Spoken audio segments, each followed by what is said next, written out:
Hello, everyone. Thank you for joining our second CFR training webinar session for the 2024-25 fiscal year consolidated fiscal report. Yesterday's session went well and we covered some good topics. We also had a pretty good sized crowd. That session's recording will be posted shortly along with today's session on YouTube. All providers will be notified of when they are available and where they can be found. Today, we will have approximately over 650 attendees again. So hopefully today's session is just as beneficial for you. Today's NY State representative will be as follows. Representing OSS, Paul Green, Paul Sutton, Lisa Vickery. Representing OMH, Vishal Selinsky, Josh Becker, and Hoffman. Representing OPWDD, Francis Vasilio, Kenneth Glinmeyer, Alpa Amin, Emily Seward. Representing SCD, Catherine Cochran, Evelyn Turnbull, Ian Hart. Representing DOH, Jeffrey Nicholson, Nicole Milusi, Nicole Gerber. Also, we have a survey that will pop up at the end of the event. We would greatly appreciate you taking the time to fill out the survey so that we can continue to make these trainings better each time. Session 2 will cover CFRS Web Utilities Menu, General and Agency-Specific Changes, Highlights, and Supplementals, Supplemental 1 Schedule, Claims Reporting, DMH2, and DMH3.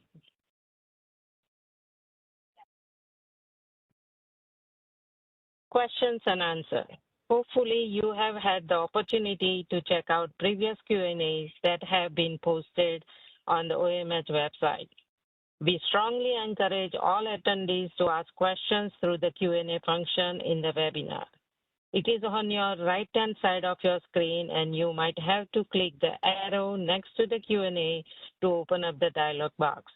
If you don't see it, click the 3 dots at the bottom right of the WebEx and then click Q&A.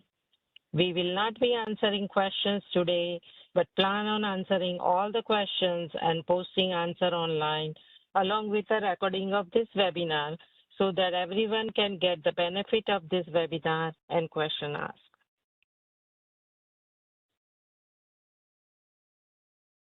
This is always good to know when you have questions.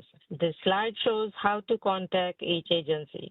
Most of us are still working hybrid schedule, so all the agencies prefer email contact. Any questions related to claim can go to the contact listed on this slide. As noted on the previous slide, email would be the preferred method. By end of this seminar, we hope to accomplish the following goals. Provide NYS agency contact information for specific questions not covered during this training session. Identify any major changes that have occurred since the release of the July 1, 2023 through June 30th, 2024 CFR manual. Discuss important policies, principles, and rules regarding the completion of the CFR via CFRS Web. Help providers become familiar with the claiming and supplemental schedule. I will now pass on the presenting to our first panelist for today's session.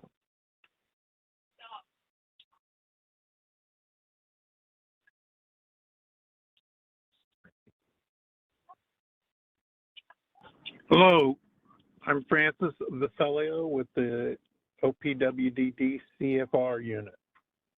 We're going to start with the utilities menu. To get to the utilities menu, you first have to go to the main menu, and depending on the size of your screen, you may have to scroll down to get the utilities option. Once you get there and click, you'll see a lot of the different functions that are available through utilities. And depending on what role you have, some may be grayed out. This is an example of somebody going to utilities who didn't have submitter privileges. You see the submit is grayed out, the others are available. Now, one thing that leads to providers calling us is they tell me that they get to utilities, but all the options aren't available to them. The first thing that you have to do is enter into either a work in progress file or a submitted CFR file. Until you do that, then first you go into a file, open up the CFR you're going to work with, then you go to the main menu and scroll down to the utilities menu. At that point, depending on the roles that you have, you'll see what your options are. We're just going to go through them in order. The first option here is the DMH1 to DMH2 transfer. The data that you have in your CFR automatically moves to the DMH1. If you have contracts that you need to file DMH schedules for, you would choose the DMH1 to DMH2 transfer. You would then choose which programs you wanted to transfer to DMH2. And you would also, if you've got, say, a contract that allows you to provide services in more than one county, you can go in and move and transfer it, and you can specify the counties that you're going to and the percentage of the expenses that you're transferring over to each county.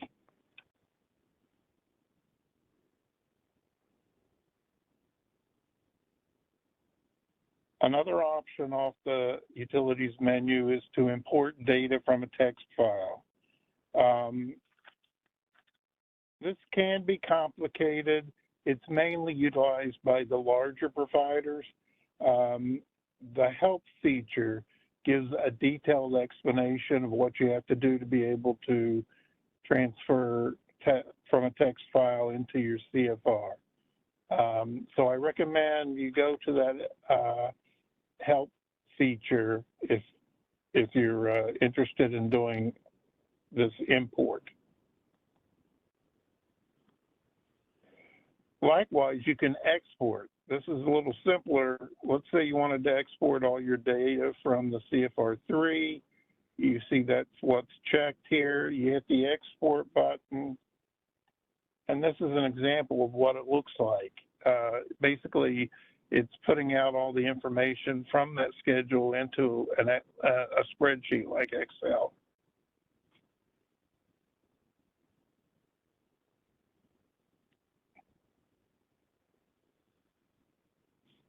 Funding source codes.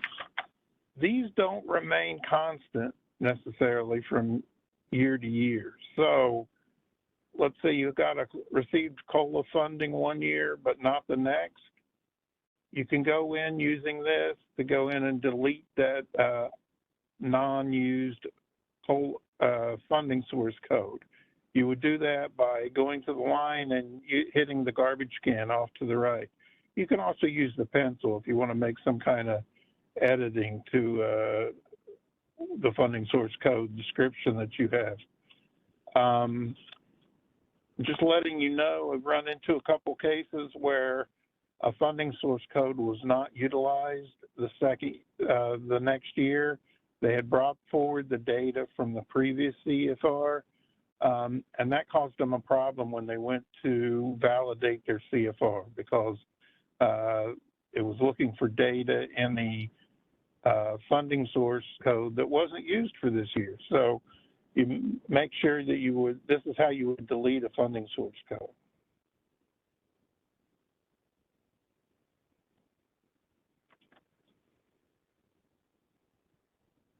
The document control number.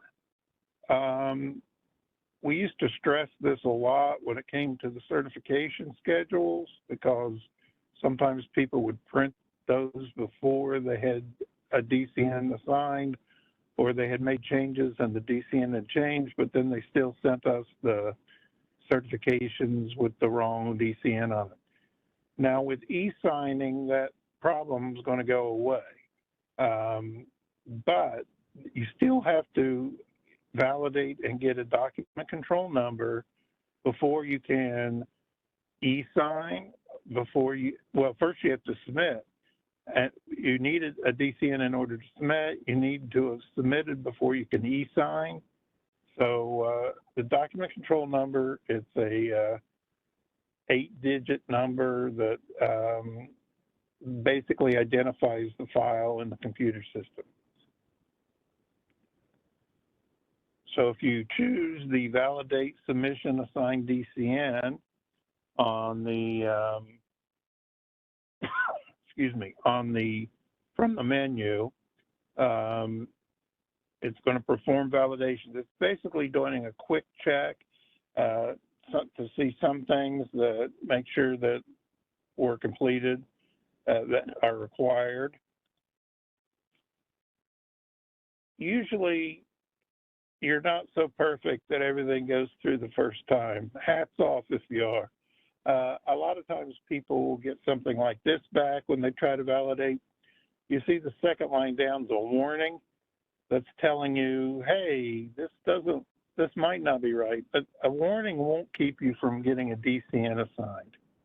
A failure will, however, and you're going to have to go in and make some corrections or add some information that you omitted originally. If you click on the line there where the failure is, it will often take you to that schedule so that you can make the change that you need. Let's say you've made those changes and you have to go back and validate again after you've made the changes. And if it all worked this time, you get this confirmation showing on your screen that this DCN has been assigned for the submission.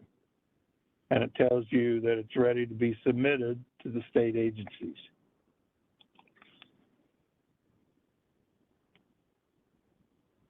The next item on the utilities menu is to go ahead and submit. This is one of two ways you can submit your CFR. If you have the submitter role assigned to you by your security manager.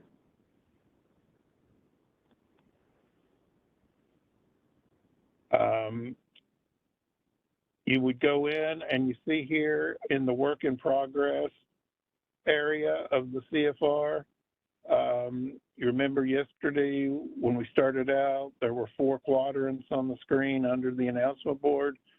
The one upper right is basically your work in progress. These are the budgets that you might be working on. They're changes to CFRs. In this case, you see the one here that says DCN assigned, but not yet submitted.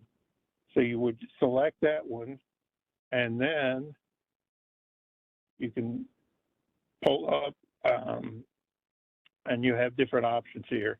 You can view the submission, but viewing is very limited. If you just view, you're going to not be able to take any action to make any changes in CFR nor to submit it.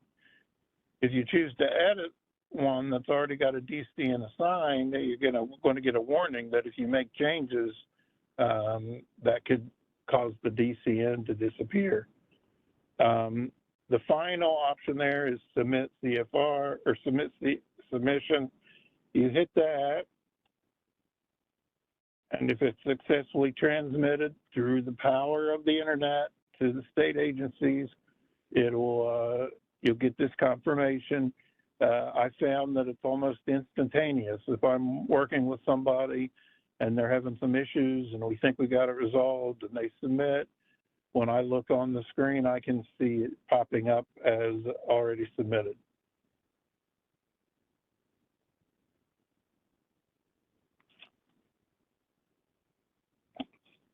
If you look now on the submission dashboard, this was the lower left quadrant from that original opening page. Anything that's been submitted will be listed here under the reporting period. If there's more than one, they'll be listed under that reporting period in order. this is where they go, and this is what you would then choose if you wanted to go ahead and upload a financial statement or parent agency admin. You have to go in, open up the submitted document, and then you go to upload. Let's say you created a CFR for the new period, but your state agencies that funded in the previous period are different from what you have for this year. This is where you can go in and add or remove a state agency. If you add the state agency, you're still going to have to go in and to the program site definition and add which programs that new state agency is funding for you. If you're removing a state agency and you go that route, it's going to give you a warning that if you remove the state agency, all the programs and all the information that you had in there from the previous year are all going to disappear as well.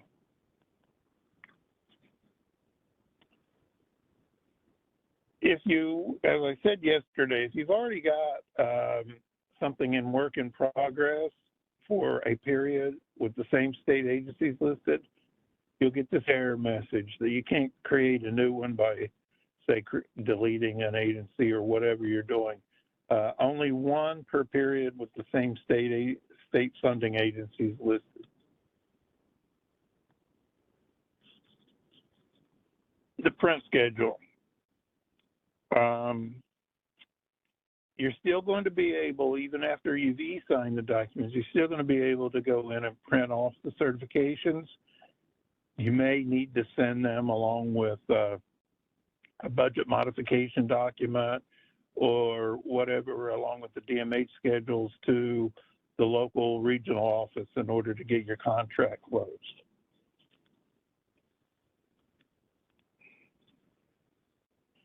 One thing, there's also advanced print options. For instance, if you want to just print off the schedules that have information for one of the state agencies, you can click that agency, or DMH schedules for just one of your counties that you're operating in, you can do that. Those are advanced print options. Most people are familiar with this screen where they just check which schedules they want to print and they proceed from there. Now, one thing that happens, and it usually only happens the first time you're working on your computer with the CFRS web, is that you'll click what you want to print and it's like nothing seems to happen. But if you look in the upper right-hand corner of the screen, a little icon will appear that says pop-ups blocked. And that's because you got a pop-up blocker installed on your computer because you don't want to get hit with ads all the time or whatever. If you click on that icon, it'll ask you if you want to allow pop-ups for this program, and you confirm that, and then it carries over. Once you fix that once, you never had that issue again, usually.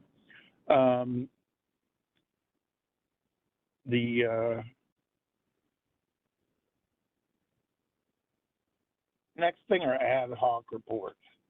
Now, just like you can export data for different schedules into a spreadsheet, you can also just create some ad hoc reports that you can view on your screen. You would go into the ad hoc reports and you would choose, say, I want to look at all my information in CFR3, or check that. You can, or if it's for CFR1, you could limit it to which state agency CFR1 you're selecting, the DCN you're working with. And you can, these ad hoc reports may be useful to you in tracking your payroll information, things like that. Salaries paid by job title, different things that you can come up with by using these ad hoc reports. They're just tools for you as you're working your way through the CFR, reviewing what you've entered, and getting ready to submit. I'm now going to pass the mic off to the next presenter.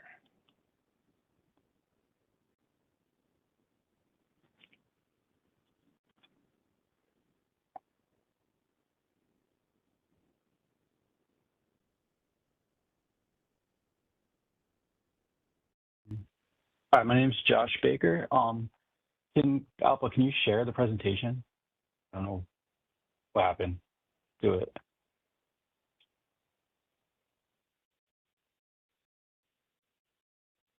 It is already shared, Josh. It's not up there anymore. It was shared by Francis.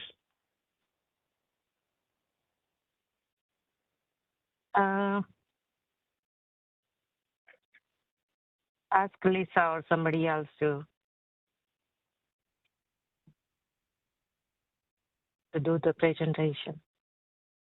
I can make Lisa presenter.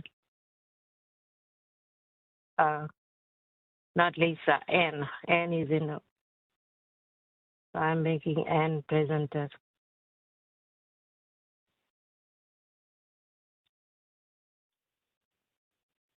Oh, I can see it now.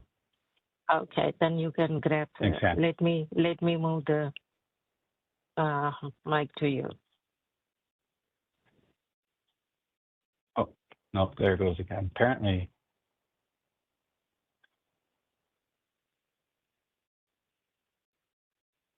So you want to go to Ann and present over there?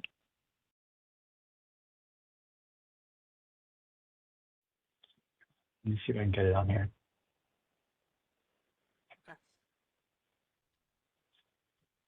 So this is slide 244. Yes. Okay.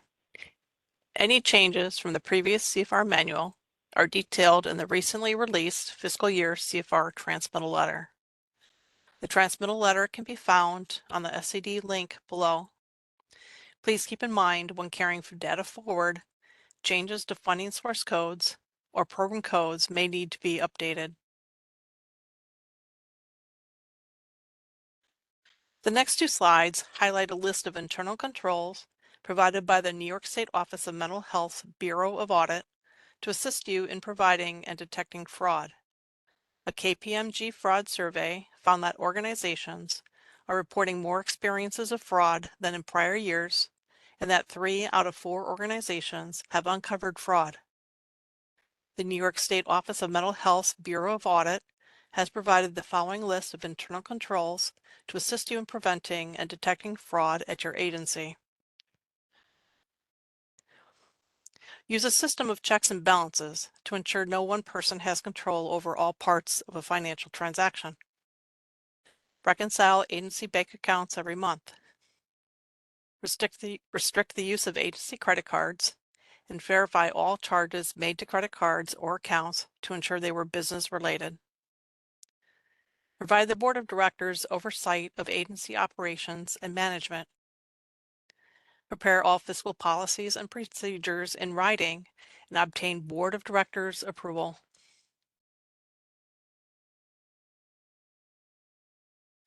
Ensure that agency assets such as vehicles, cell phones, equipment, and other agency resources are used only for official business. Protect petty cash funds and other cash funds. Protect checks against fraudulent use. Protect cash and check collections. Avoid or discourage related party transactions. Additional information can be found at the link below. The recordings of prior period CFR training presentations are available at the following YouTube links. Additionally, the current CFR training presentation will be added to the OPWD YouTube page at a later date. The written responses to the Q&A from the current CFR training presentation will be added to the OMH website at a date to be determined. These responses, as well as previous Q&As, can be found at the link below.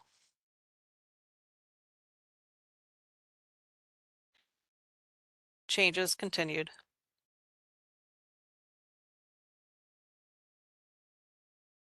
The CFR Manual's introduction was updated for the 2024-2025 reporting period. The CFR-II schedule is no longer required, and references to it have been removed. The CFR-IA schedule replaces it and is needed for most full CFR submissions. Service providers must complete the CFR-IA regardless of their fiscal year's alignment with the CFR reporting period.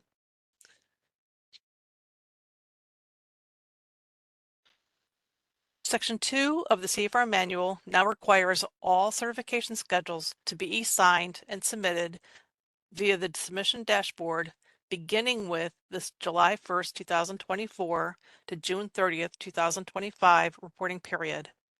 The instructions were updated accordingly. The combination submission matrix was updated to require Article 28 and Article 31 hospital providers to submit a full CFR if they operate an OMH OASIS certified community behavioral health clinic, CCBHC.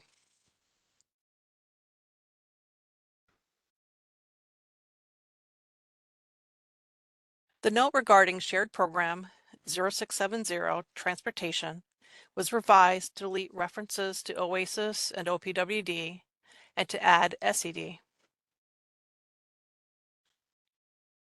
The FAQ related to bad debt expenses was updated to include credit losses. See the screenshot below to see where bad debt and/or credit losses should be claimed on the CFR.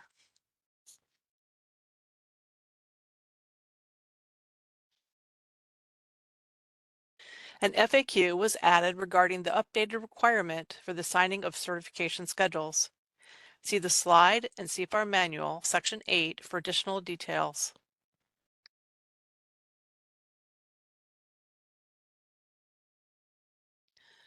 Section 10 of the CFR Manual updates the CFR-I schedule directions to amend the addition of the e-sign feature. The date definition was deleted, and a note regarding a timestamp was added to the signature definition. Section 11, CFR-IA of the CFR Manual. So the CFR-IA schedule directions were amended to reflect the addition of the e-sign feature. All references to the deleted CFR-II schedule were removed. Section 12, CFR-III and CFR-IV of the CFR Manual was updated as follows. The directions were amended to reflect the addition of the e-sign feature. Under County/New York City operated or voluntary local services provider certification and local governmental unit LGU certification, the date definition was deleted and a note regarding a timestamp was added to the signed definition.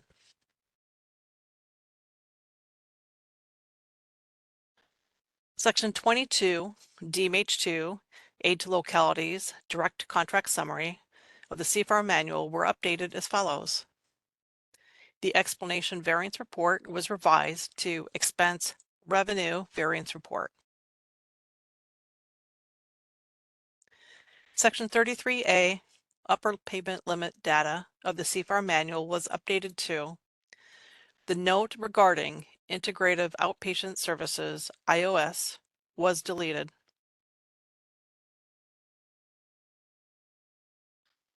Section 57, Appendix X, Adjustments to Reported Costs of the CFR Manual was updated as follows. Line 1 on the list of non-allowable costs was updated to include credit losses.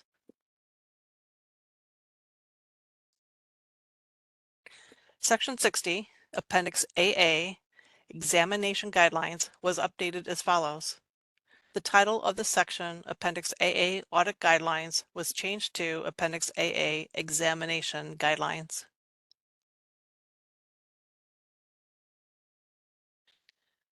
Section 66, Appendix GG, the allocation of the Integrated Outpatient Services, IOS, and Certified Community Behavioral Health Clinic, CCBHC.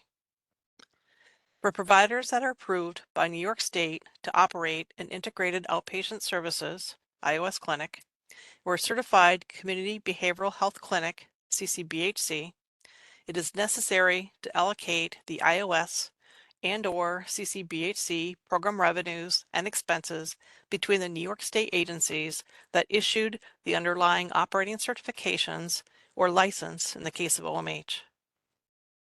The IOS clinic is reported under program code 2100 for OMH, 3520 for OASIS, and 1580 for DOH if DOH has provided one of the underlying certifications. Programs are required to maintain support documentation showing that they have complied with the required method of allocating revenues and costs. The initial allocation between OMH, OASIS, and DOH must be done in accordance with the methodology described in Appendix GG.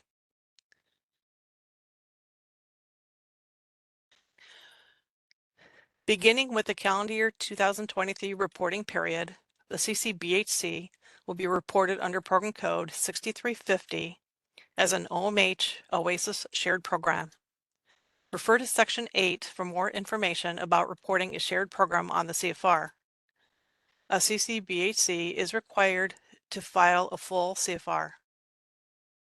The CCBHC program is reported in aggregate as Program 6350 on the core schedules, CFR 1 through DMH 1, and allocated between OMH and OASIS state agencies on the claiming schedules, DMH 2 and DMH 3, in accordance with the methodology described below. CCBHC services are never allocated to DOH. The allocation methodology determines the allocation percentages by assigning each patient or recipient and their associated units of service, daily visits, during the reporting period to one of the categories listed below based on the diagnosis codes used for that patient over the course of the reporting period. In the case where any of the patient's diagnosis codes during the reporting period apply to both OMH and OASIS, all the units of service for that patient shall be shared equally between OMH and OASIS. Recipients and their associated units of service are to be allocated using the following four categories: OASIS only, OMH only, co-occurring, and DOH only. Under visits, report all the visits during the reporting period for all recipients in each category. Any given recipient will fall into only one of the four categories. An Excel file is available at the link on the slide and will serve as a worksheet to aid providers in the calculation. For the CCBHC, visits are counted as the unique patient daily visits for patients who receive CCBHC services. CCBHC service visits may be provided either directly from CCBHC staff or from a designated collaborating organization. If a patient receives services directly from a DCO and the CCBHC on the same day, it shall only count as one daily visit. The results of the calculation should total 100%. The allocated units of service are reported on all applicable CFR schedules, with the exception of Schedule OMH 4. On Schedule OMH 4, the total EOS by payer is reported, representative of the activities of the iOS CCBHC clinic for the reporting period. CCBHCs should complete the claiming schedules via the DMH1 to DMH2 transfer function from the utilities menu. After the transfer is complete, you will be able to adjust the data if required. Further, you'll need to enter on the DMH2 line 28 the amount of net deficit funding, or state aid, for the respective state agencies. This screenshot is one of the DMH1 to DMH2 transfer screen. As stated on the last slide, it is suggested to use this screen for program code 6350. It can also be used with other program codes as well. Select your program, then the allocation method you use of either percentage or units of service, followed by the county or counties that are needed and their split. Finally, select the Transfer Programs button and the DMH1 will transfer to the DMH2 based on your selections. OMH supplementals, changes, and highlights. There are 4 supplemental schedules specific to OMH. OMH1, OMH2, OMH3, and OMH4, which we will discuss in more detail.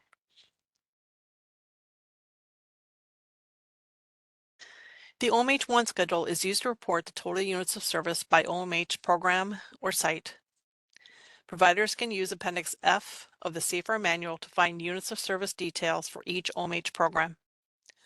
Units of service are very important to us.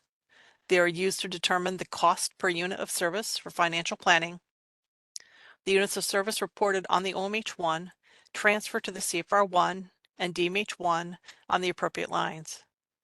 The units of service on Schedule OMH1 must match the aggregate total of units of service reported on DMH3 for the same program.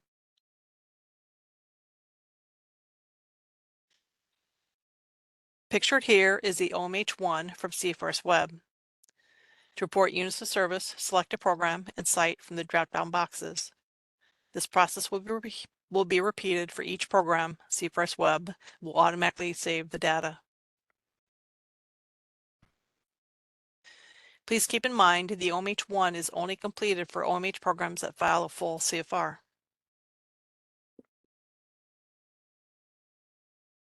OMH2 is Medicaid units of service by program site. OMH2 is completed for program sites that accrued Medicaid fee-for-service or Medicaid managed care revenue and should be reported separately for each. The units of service reported for fee-for-service and Medicaid managed care will transfer from the OMH2 schedule to the CFR1 on lines 13A and 13B respectively. Medicaid units of service on the OMH2 should not be more than the Medicaid units of service reported on the OMH1. The next few slides include screenshots from CFR's web. The OMH2 Medicaid units of service is only completed for OMH programs that file a full CFR and have program sites eligible to bill Medicaid.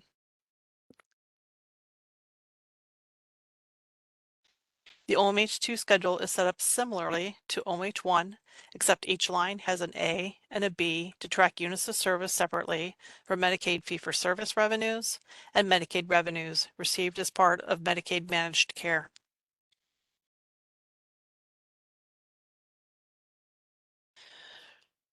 As you can see, each line has an A and a B.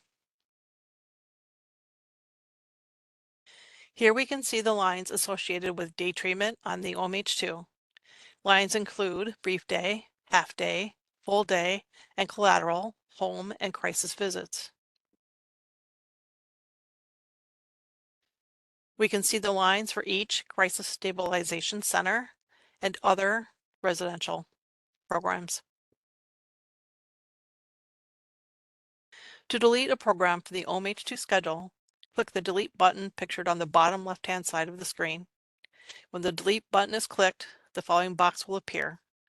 Clicking OK will delete the program, or click cancel to return to the screen. Schedule OMH3 client information. Enter the number of clients served by the program. This may differ from the number of admissions because a person can be admitted more than once. The caseload at the start of the current period should equal the caseload at the end of the prior period.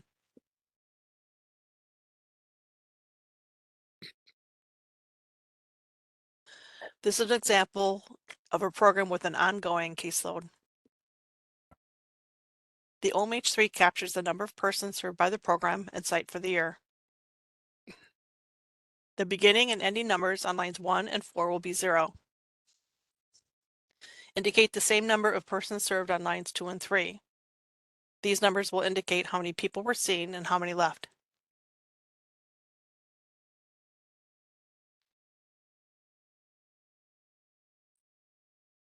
Here's an example of a program with an ongoing caseload. Here the numbers reported may vary.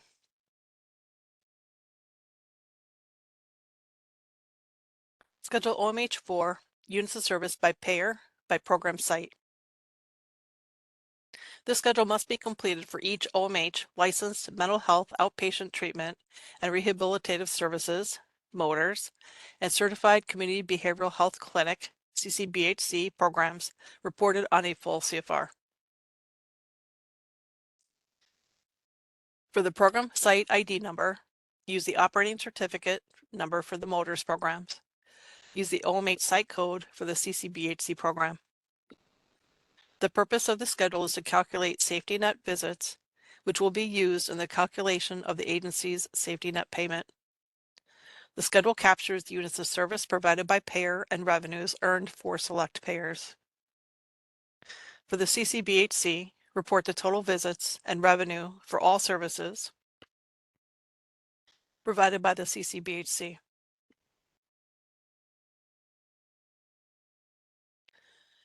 The name of line 11 was changed to participant fees, not including copays and deductibles. The OMH submission matrix and the combination submission matrix were updated to include the Certified Community Behavioral Health Clinic, the CCBHC.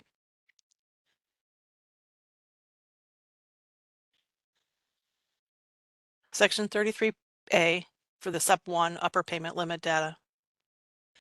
Program code 2100, mental health outpatient treatment and rehabilitative services motors, and program code 2320, intensive psychiatric rehabilitation treatment, IPRT, have been removed from reporting on Schedule SUPP-1.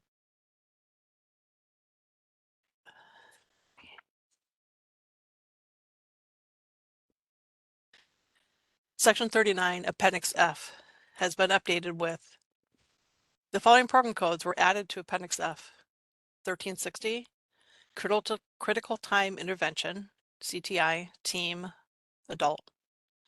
5320, CTTP for Children, Youth, and Families, Transitional Residential Setting, TRS. The following OMH program names and descriptions were revised. 1940, CCTP for Children, Youth, and Families, Critical Time Intervention, CTI. The following OMH program description was revised. 4900, Children and Family Treatment and Support Services, Family Peer Support Services, FPSS. The following OMH program code was deleted. 4910, Children and Family Treatment and Support Services, Mobile Crisis Intervention, CI. Section 47, Appendix N, DMH funding source codes. The following DMH funding source codes were added. 034A for Adult Non-Medicaid Case Management. This is OMH only. 034B, CNF Non-Medicaid Case Management, OMH only. 140G, OMH and OCFS Community Mental Health Loan Repayment Program, OMH only. 170A, AOT, Kendra's Law, OMH only. 200D, Short-Term Transitional Residence, OMH only. The following DMH funding source code names were revised. 034J, Adult ACT State Aid, OMH only. 034K, CNF ACT State Aid, OMH only. 038B, Farmer Support, OMH only.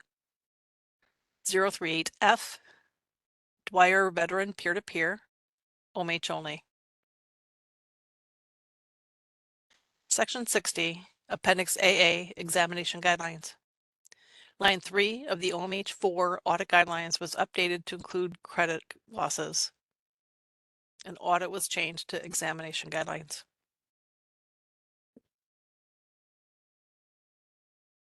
Section 66, Appendix GG. Allocation of the Integrated Outpatient Services iOS Clinic and Certified Community Behavioral Health Clinic CCBHC. Beginning with the calendar year 2023 reporting period, the Certified Community Behavioral Health Clinic CCBHC was reported under Program Code 6350 as an OMH OASIS shared program. All CCBHC providers should follow the updated guidance in Appendix GG for reporting the CCBHC program on the CFR. A CCBHC is required to file a full CFR. When transferring the data from DMH1 to DMH2, the calculated CFR allocation percentages of expenses and revenues for OMH and OASIS are entered as determined from the approved methodology. Additional notes about Program Code 6350, CCBHC. Units of service are reported on Schedule CFR1. Schedules OMH1, OMH2, and SUPP-1 are not required.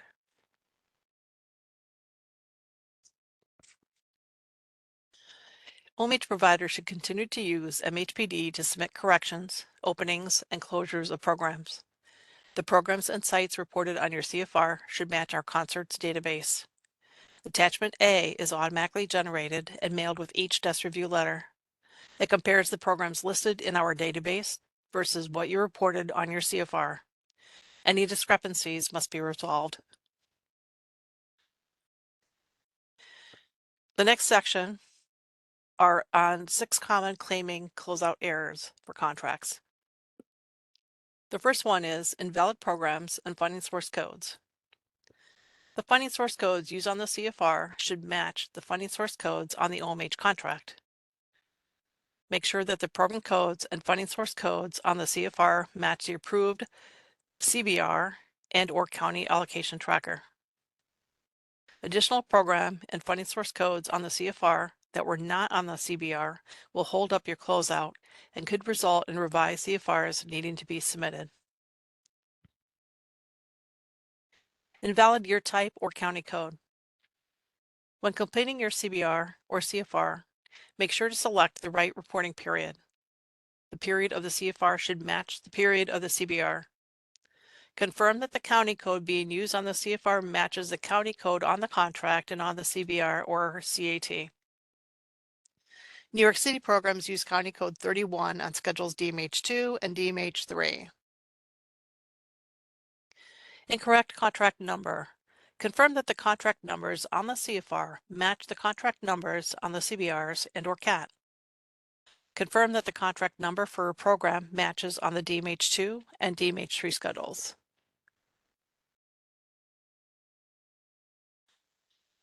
Incorrect contract type, direct or local. Make sure to select the correct contract type, direct or local, on schedules DMH2 and DMH3. A direct contract is a contract between the service provider and the New York State Office of Mental Health. A local contract is a contract between the service provider and the local government unit.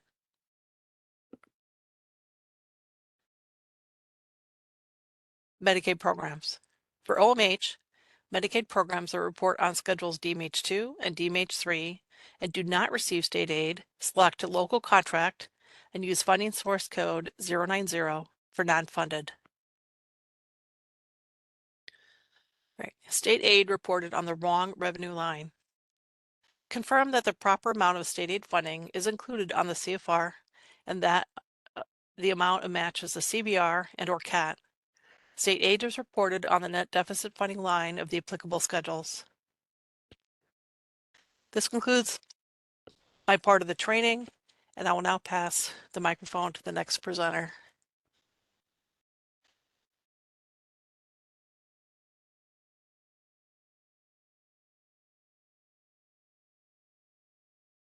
Good morning. My name is Nicole Malucci, and I will be presenting the Department of Health highlights and changes.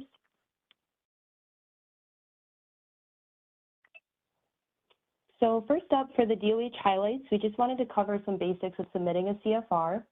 Providers must submit a CFR annually for the correct reporting period, calendar year or July to June fiscal year. Providers with headquarters in New York City, the 5 boroughs, must submit a fiscal year CFR. All other providers, including Long Island and upstate New York, must submit a calendar year CFR. We are seeing some providers that are submitting for both a calendar year and a fiscal year period, and in most cases, that's really not necessary, so please ensure you are filing for the correct reporting period.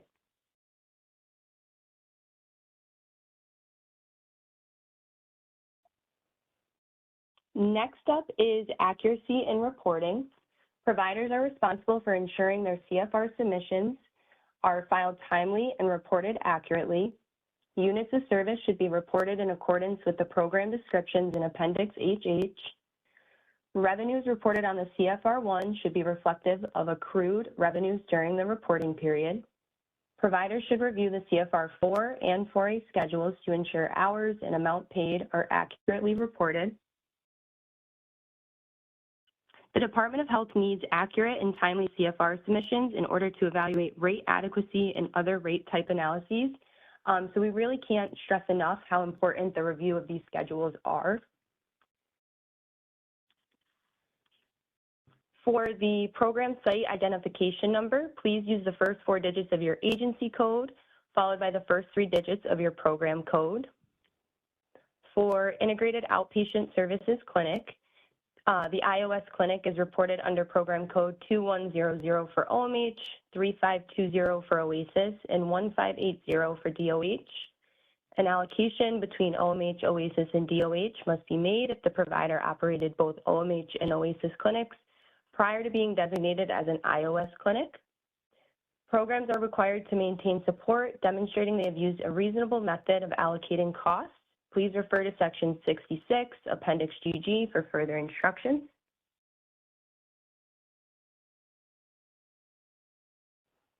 For DOH changes, Section 67, which is Appendix HH, DOH program types, definitions, and codes.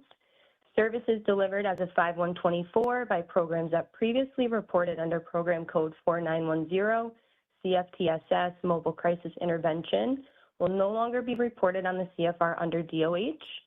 Please refer to Appendix F, which is OMH's appendice for additional information. All other CFTSS programs will continue to be reported on the CFR under DOH. And we will take a 5-minute break at this time.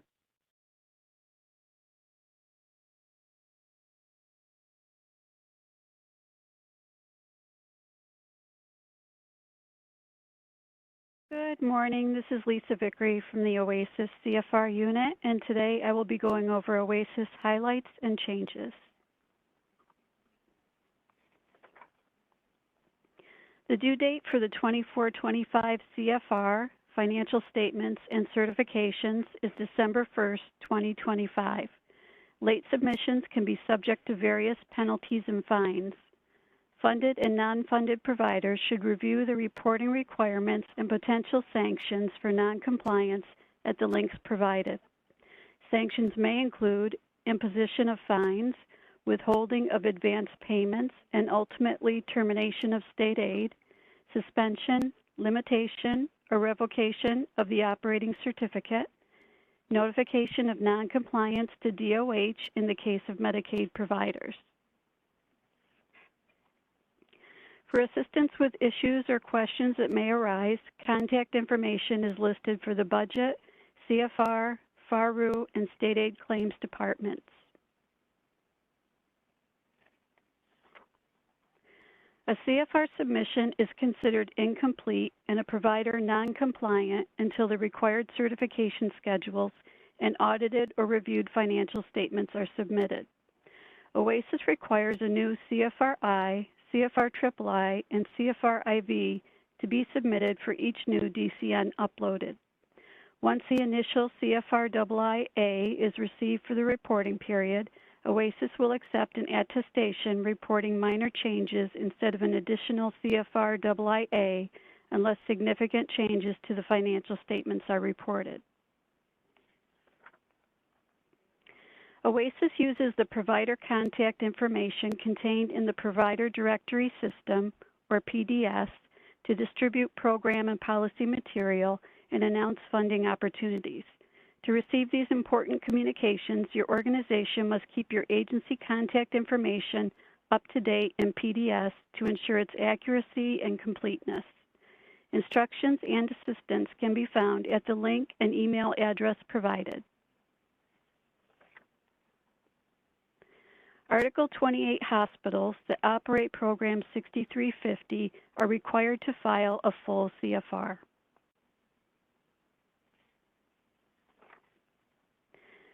Program 3520 is no longer required to be reported on the SUPP-1 schedule.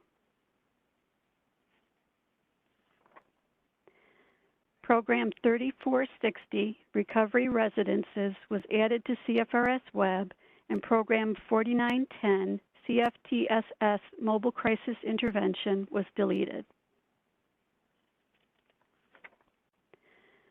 Program 3470 was renamed Supported Housing and the description revised.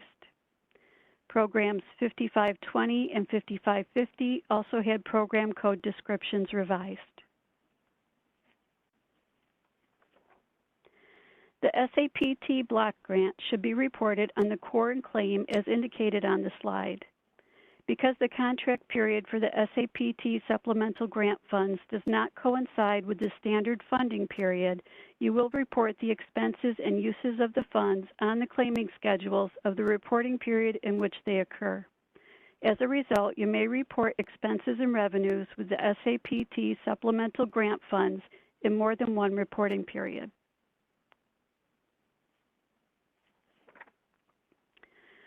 SOAR is a federal grant and is distributed through OASIS's fiscal agent, the Research Foundation for Mental Hygiene. SOAR is awarded by the Department of Health and Human Services, which is an available line in the detail box for CFR 1, line 79, federal grants.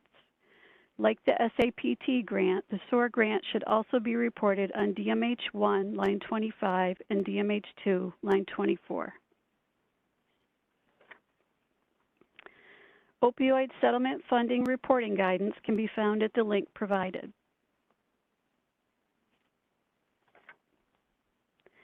CFR reporting questions should be sent to the OASIS CFR unit mailbox.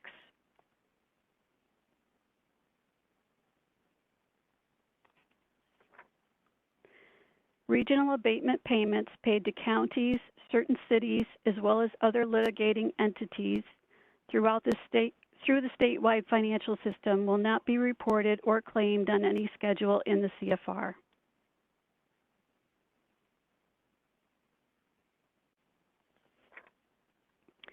If a local government unit, city, or other litigating entities makes any awards of these funds to an OASIS provider for the purpose of providing substance use treatment, prevention, harm reduction, or recovery services, the revenue should be reported as other revenue on CFR 1, line 94, and DMH 2, line 29, and identified as local OSF. Do not report it on DMH 2, line 45 as local government share.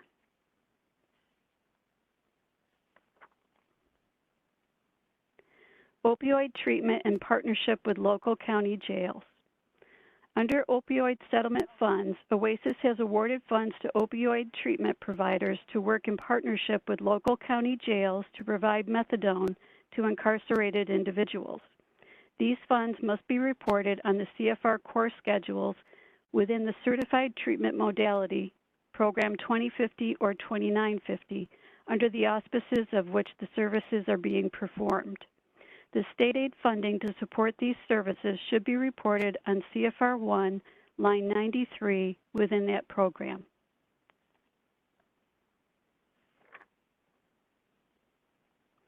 For claiming purposes on the DMH2 and DMH3, providers must report separately the expenses and revenues covered by the Methadone in Jails Award on the claiming schedules within the assigned budgeted 4084 program code with appropriate index code as shown on the attachment B4 document of your contract by creating a DMH-only column on the DMH-2. The applicable expenses and offsetting state aid should be removed from your administering opioid treatment program to allow for separate reconciliation of program state aid without duplicating expenses or funding. Creating a DMH-only column will be covered later in the presentation. Instructions can also be found in the link provided and in the CFRS web user guide. The expense revenue variance report will require entries to report the discrepancies between the DMH-1 and DMH-2. For example, from program 2050 plus the index code or 2950 plus the index code and to 4084 plus the index code for methadone in jails would be suitable as an explanation. Comprehensive outpatient integration. Because the contract period for the comprehensive outpatient integration awards may not coincide with the standard CFR reporting period, you will report the expenses and use of the funds on the CFR in the reporting period in which they occur.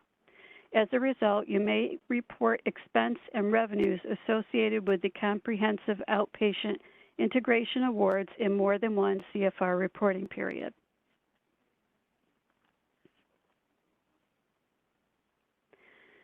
Part 820 Residential Services Conversion Funding. OASIS has announced an update to previous guidance related to the availability of funding to assist existing OASIS certified providers in the transition to Part 820 Residential Services. This slide and the two following slides provide the updated guidance. We have made this information available for providers to review on their own.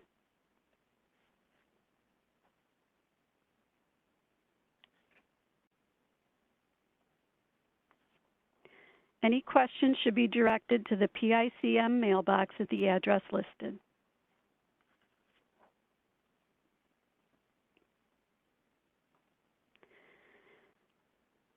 The Fiscal Audit and Review Unit, or FARU, will perform virtual and on-site visits, and the CFR Review Unit will perform desk reviews of the CFR submissions. Any areas that need additional explanation or revision will be detailed in a CFR review emailed to the provider. Failure to respond to the review may lead to withholding of funding or revocation of certification. Accurate and complete CFR data for OASIS programs is critically important for OASIS fiscal policy development and analysis. Cost report data is also requested and used by other New York State agencies and the federal government for various purposes. Once the core reports are complete, if any of your programs are funded, select the DMH-1 to DMH-2 transfer button at the bottom left of the DMH-1 screen to begin the creation of the claiming schedules. Transferring data from the DMH-1 to the DMH-2 is essential to avoid calculation errors and underreporting on the DMH-2. If your agency receives state aid funding for any OASIS program, you must report all programs operated, funded or not, on the DMH-2 and DMH-3. If your agency does not operate any state aid funded programs, you are not required to complete the claiming schedules. After transferring the data, you can manually adjust the DMH-2 if required. We would not expect DMH-2 adjustments to be made in the reporting of personal services, fringe benefits, or OTPS expense categories unless there is also a change in the method of accounting. Certain expenses from the CFR-1, CFR-3, and CFR-5 cannot be claimed for state aid reimbursement. To properly report these expenses, include them fully on the CFR core and claiming documents, then adjust them out of the claiming document as non-reimbursable. A non-reimbursable program expense reported on the CFR-1 and CFR-5 would be fully adjusted out, while a non-reimbursable administrative expense reported on the CFR-3 and CFR-5 would be adjusted out according to the non-reimbursable prorated share. CFRS Web will not transfer vacation leave accruals from the core to the claim because they are considered non-reimbursable. Adjustments are allowed on the claim for the following: equipment and property, the addition of an expensed item in the period it was purchased, and subtraction of a non-reimbursable expense such as depreciation, interest expense, real estate taxes, and mortgage expenses reported on CFR 1. CFRS Web includes drop-down detail boxes to list the adjustments from the core individually. Choose either a predefined line or select Add a Line. For each row of data, select either addition or subtraction to individually list the addition of a fully expensed item or the subtraction of a non-reimbursable expense item. The net amount of these program expenses will transfer to the respective lines of DMH2 line 9 and or DMH2 line 10. If the DMH1 to DMH2 transfer button is not used, these expenses may not calculate correctly. For a complete list of non-reimbursable expenses, refer to page 21.3 of the CFR manual. OASIS does not allow service providers to budget for or claim depreciation and or interest expense for aid to localities or state aid reimbursement. OASIS requires a provider to fully expense all equipment and property purchases during the reporting period. DMH2 line 9 equipment includes the following predefined entries: vehicle depreciation, equipment depreciation, and vehicle interest. In this example, the gray worksheet box shows that the DMH1 equipment total of $13,805 was transferred to DMH2 line 9. The provider then used the drop-down box to add a line for the $10,000 copier purchase and subtracted $17,554 for equipment depreciation using the predefined line. The net amount populated for DMH2 line 9 is $6,251. DMH2 line 10 property includes the following predefined entries: building depreciation, building and land improvement depreciation, mortgage and capital improvement interest, mortgage expenses, real estate taxes, and interest on capital indebtedness. In this example, the gray worksheet box shows that the DMH1 property total of $81,547 was transferred to DMH2 line 10. The provider then subtracted $80,235 for building depreciation on the predefined line. The net amount for DMH2 line 10 is $1,312. The screenshot on the left shows the highlighted total of $44,120 of CFR3 non-reimbursables. The screenshot on the right shows how the prorated share of non-reimbursable expense allocated to each program is calculated. The amount highlighted is the amount that should be adjusted out of the claim on DMH2 line 12 for each program. Refer to page 21.3 of the CFR manual for a complete list of non-reimbursable costs to be reported on DMH2 line 12 and the steps used to determine how the CFR3 calculations of OASIS non-reimbursable costs are derived for each program. DMH2 line 12 is used to report adjustments to expenses and or non-allowable costs and or the prorated share of non-reimbursables from the CFR3 agency administration expenses. Equipment and property adjustments should not be reported on this line. Instead, they should be reported on DMH2 lines 9 and 10.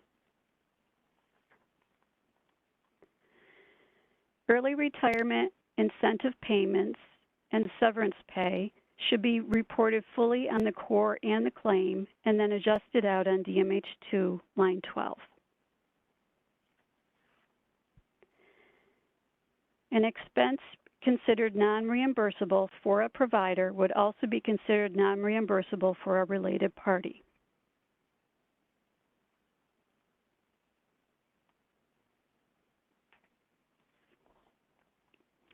Any depreciation expense or mortgage interest expense noted on CFR 5, Section C, columns 4, 5, and possibly 8, which was used to validate the expense in Section B, may need to be adjusted out as non-reimbursable either fully or partially based on the source of the expense.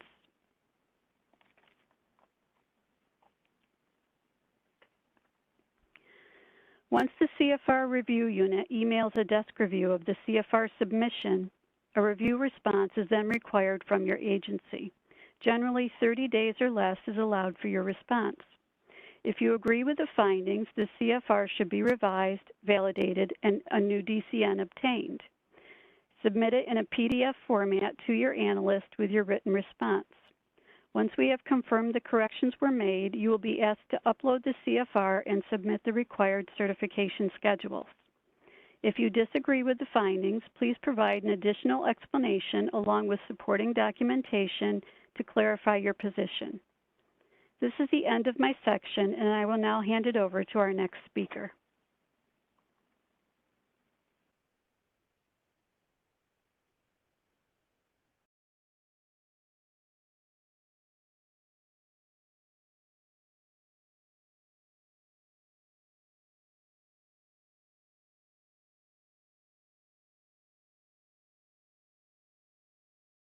Hi, my name is Emily Stewart from OPWDD, and I will be covering all of the OPWDD specific highlights and changes.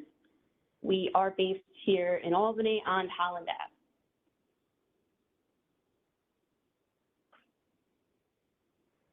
Starting with some units of service reporting highlights to report supervised IRAs. Please include the units to all billed therapeutic leave days and retainer days on CFR 1, line 13A.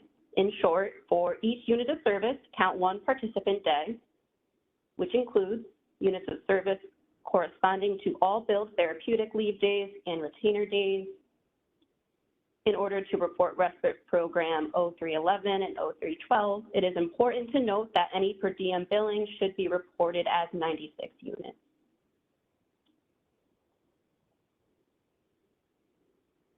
Instead of program reporting, the following program codes require site-specific reporting.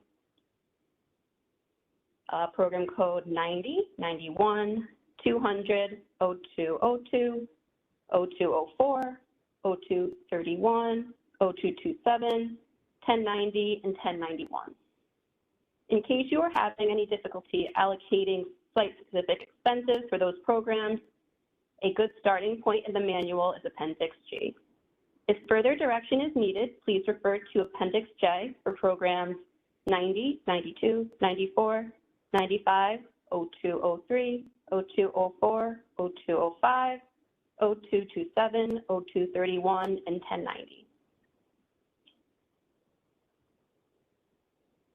OPWDD has the strictest penalties if the CFR, financial statements, and certification pages are not uploaded by the due date. A financial penalty of 2% of Medicaid billing will be imposed until the end of the billing cycle, which will include the first of the month following compliance. Please note that these penalties will not be refunded after the agency comes into compliance. In the case that the provider does not submit the CFR in a timely manner, OPWDD may request that they voluntarily surrender program operating certificate. Not necessarily a new requirement, but a requirement that will be reviewed by OPWDD going forward. We will be now verifying that the CPA firm that audits the financial statements and certifies the CFR has registered with New York State and is compliant with the AICPA peer review program. New CPA firms must register with New York State first and then enroll in the peer review program within 30 days of the initial performance of at-test services. Then the peer review must be done within 18 months. It is important as a provider to verify that your CPA firm meets these requirements. If OPWDD is made aware that a provider's CPA firm is not compliant, the provider will receive a 30-day penalty notice, giving them 30 days from the date of the letter to submit documents showing compliance. If these documents are not submitted, a 2% penalty will be imposed on Medicaid payments. During OPWDD's initial CFR review, we will be pointing out potential issues, but ultimately it is the provider's responsibility to resubmit a corrected CFR, along with certification.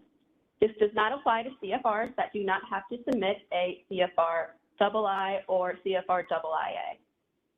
OPWDD requires revised CFRs to be submitted alongside a new certified CFR I and CFR II or IIA, because only CPA certified CFRs will be used for calculation of OPWDD reimbursement levels or any initiative that uses a CFR as a basis of calculation of funds. Providers still may submit revised CFRs in response to another agency's request, but OPWDD will not accept them without a new certification. This is just something for everyone to keep in mind. If during the reporting period, any funding for the Residential Reserve for Replacement programs is used, program codes 0294, 0297, and 0298 must be added to the CFR. If these programs are not utilized for RRR programs, the funds could be put at risk. On this slide, we will review how to report the Workforce Stabilization Initiative. Any revenue for the Workforce Stabilization Initiative must be reported on CFR 1, line 94, other. There are predefined lines to use for phase 1 for title codes in the 200s and phase 2 for title codes in the 100s and 300s.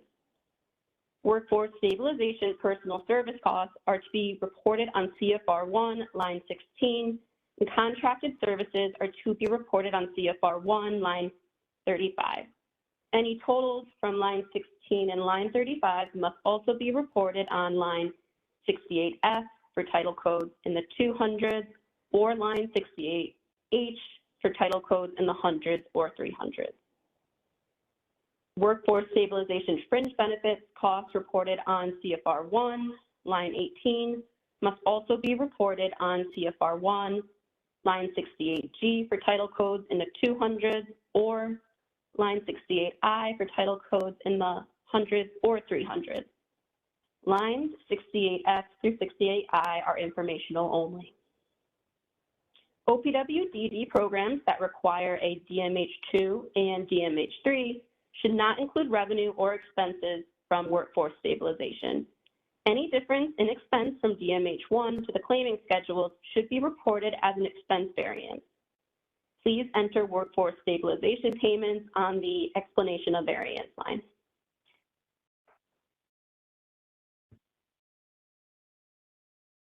Here is a screenshot of the OPWDD supplemental section on CFR 1.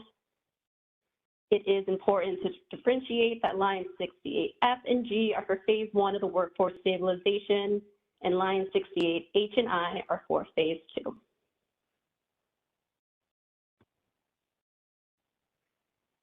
To receive funding for transportation costs for day treatment, day hab, or pre-VOC programs, those expenses must be listed in detail in either Program 0670 or 0880. Then this expense should be allocated back to the day treatment, day hab, and or pre-VOC program sites on CFR 1, line 68B. Failure to report these costs in 68B could result in a significant rate cut in the future.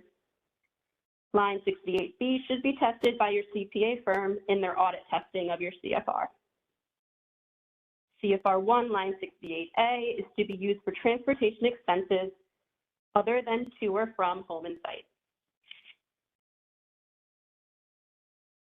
Line 68D is used to report the amount that is directly associated with program administration property that was also reported on CFR 1, line 63, total property provider paid. Line 63 is the sum of lines 49 through 62 on CFR 1. Line 68E is to report the total billed to Medicaid by the agency plus what is billed to Medicaid by any other agency for services provided. This line must be utilized for any agency operating an ICF. This slide is sort of a refresher. As stated before, line 68F should be used for expenses related to phase 1 of the workforce stabilization and what was included in CFR 1, line 16, and line 35 for personal service expenses. Line 68G should be used for the fringe benefits that were reported on CFR 1, line 18 related to phase 1 of the workforce stabilization.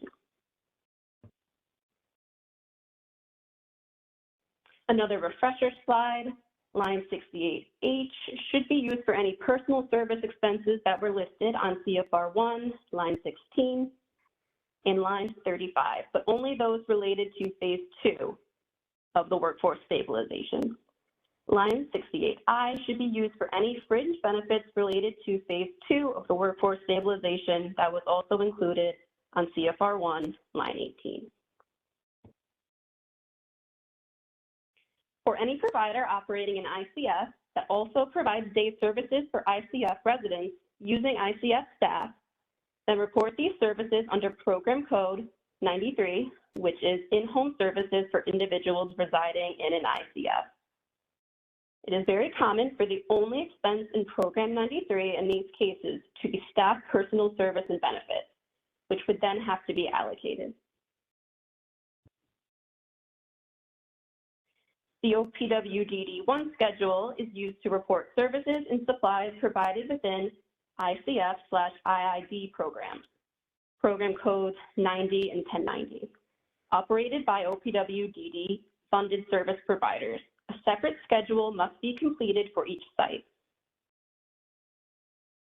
It is a requirement that the operating certificate number be used as the site code on OPWDD1 for codes 90 and 1090. If medical supplies line 6 is reported in either column 2 or 3, then OPWDD2 must be filled out for that site. As stated in the last slide, if line 6, medical supplies of column 2 or 3, was completed in OPWDD1, then that site has to complete the OPWDD2 supplemental schedule. Similarly, site reporting is required. To complete this schedule, simply check the box next to each medical supply listed that was included in the cost reported on OPWDD 1, line 6, other medical supplies. To conclude the OPWDD section, there are 4 new updates for OPWDD programs in CFRS Web. Program Code 0211, Home Enabling Supports, was added to Appendix G in CFRS Web for use, and there are also 3 new index codes for this program. 01, Device Technology, 02, Subscription Services, Remote Support, 03, Subscription Services, Health Assessment Coordination Services. Second, the predefined entries in CFRS Web for CFR 1, line 62, now includes condo/co-op fees and common area maintenance. Next, a new predefined entry for CFR 1, line 94 for the OPWDD direct service retention bonus was added. Lastly, program 0670, transportation, is no longer a shared program for OPWDD. And with that, I will pass it along to the next speaker.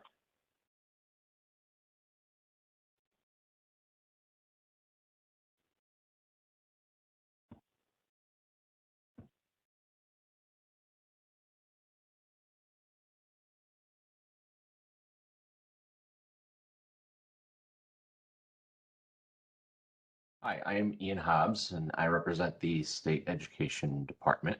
I will be going over important SED changes and the SED-specific CFR schedules.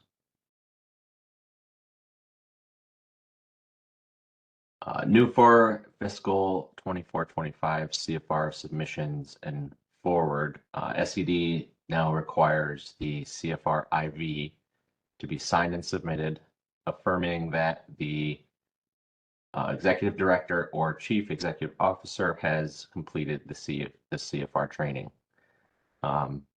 whether it be by attending these live presentations or later watching the YouTube videos that are posted to the SED website afterwards. Line 13 on the CFR IB is where you check off that you completed the trainings, and remember to upload the signed copy of the CFR IB on CFR Web. SED has added a predefined line on CFR1, line 94, in other revenue line for interest earned from surplus funds.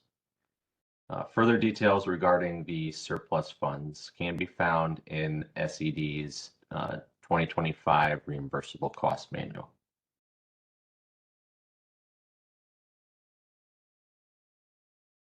Penalties for late submission.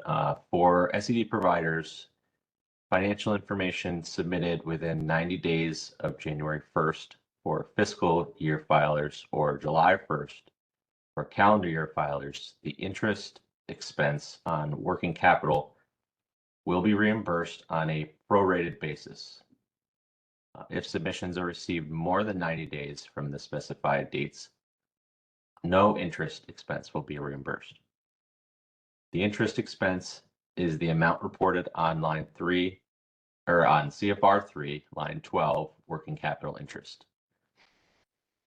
The portion of the penalty will affect the tuition rates for the rate year 2 years after the report year associated with the financial information and will apply to all tuition rates for that year. As a reminder, this late filing penalty is specific to SED programs, as the other state agencies have their own set of penalties.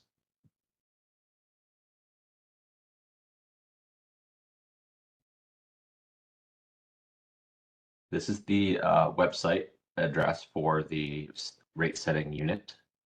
Here you'll find useful information like certified tuition rates, regional weighted average rates, including one-to-one, related service, and see it, rate methodology letters, links to CFR manuals and forms, reimbursable cost manuals that define what is and what is not reimbursable for SED reporting, SED4 and RS2 worksheets, links to the CFR web, and rules and regulations. It also includes a link to RSU's rate processing application called SEDVIN, which is the portal used to view reconciled and prospective tuition rates.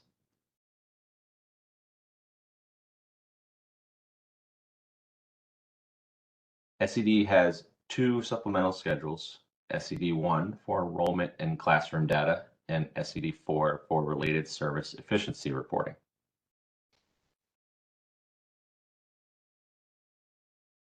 SED1 is required by all service providers requiring a tuition rate for both school age and preschool programs.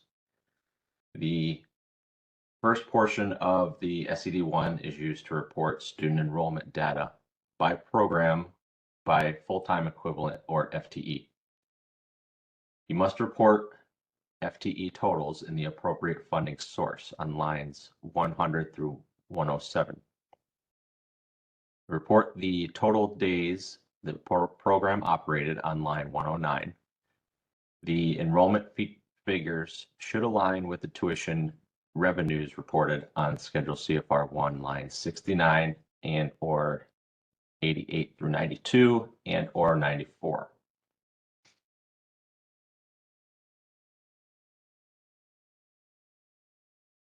Enrollment is to be reported on a FTE basis.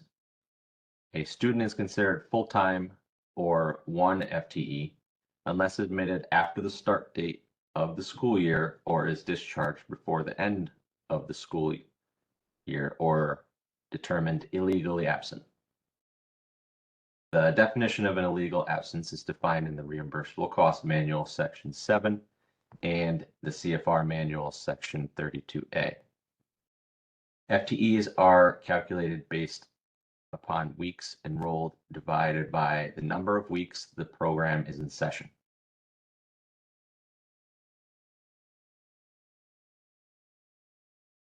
FTEs are also prorated when a student is in a program that operates less than 5 hours.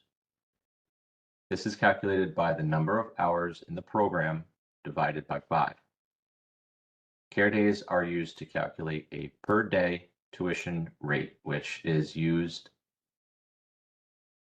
in the rate methodology. Care days equal the FTEs times the session days.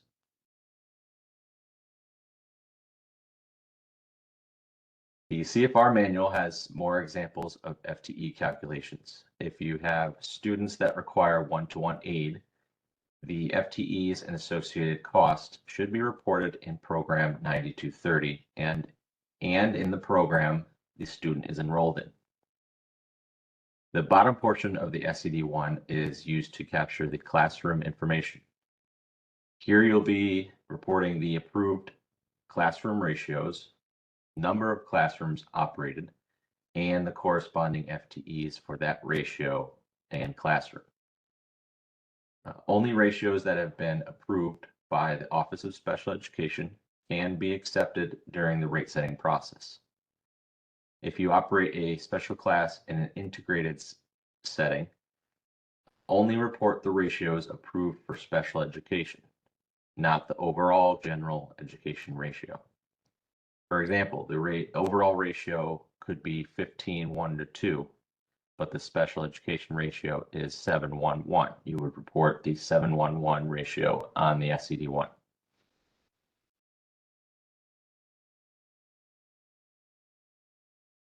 If you operate a special education itinerant services, or SEIS or SEIT, you should report the mandated units of service on line 111 and the actual units of service provided on line 115.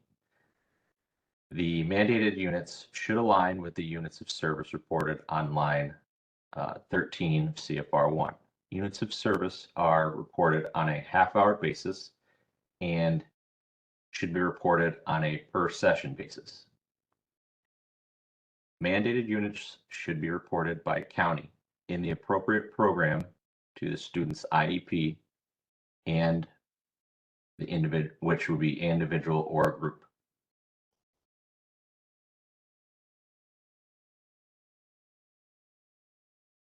Here's a screenshot of a completed SUPP-1 from CFR web print version.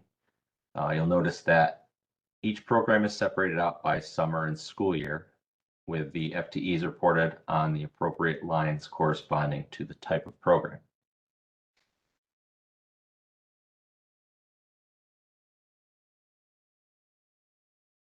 The SUPP-4 is used to capture related service data and measure the efficiency of the related service being provided to the students.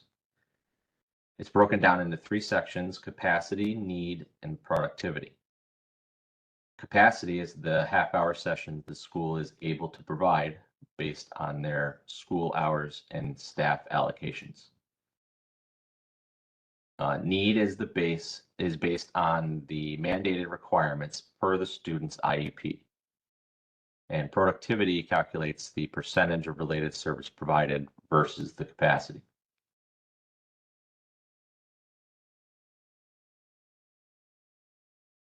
The SUPP-4 is required for all rate-based programs except SEIS programs. The RS2 does not need to be filed with SED. It is only used as a guide for reporting on the SUPP-4. An Excel version of RS2 can be found on the RSU website under Manuals and Forms. The FTEs reported on the SUPP-4 should reconcile to the FTEs reported on the schedule CFR-4 for the appropriate related service titles.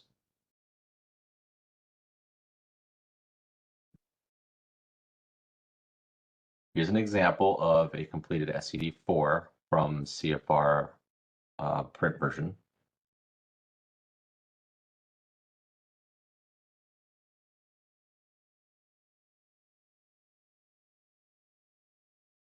Data from the RS2 is used to formulate the data reported on the SED4.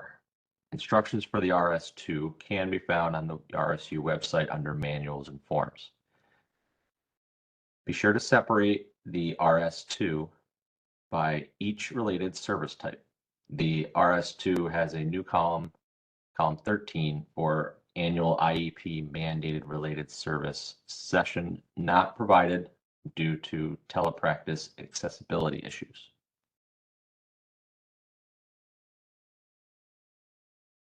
And that concludes the SED supplemental part, and I will pass it on to the next presenter. Thank you.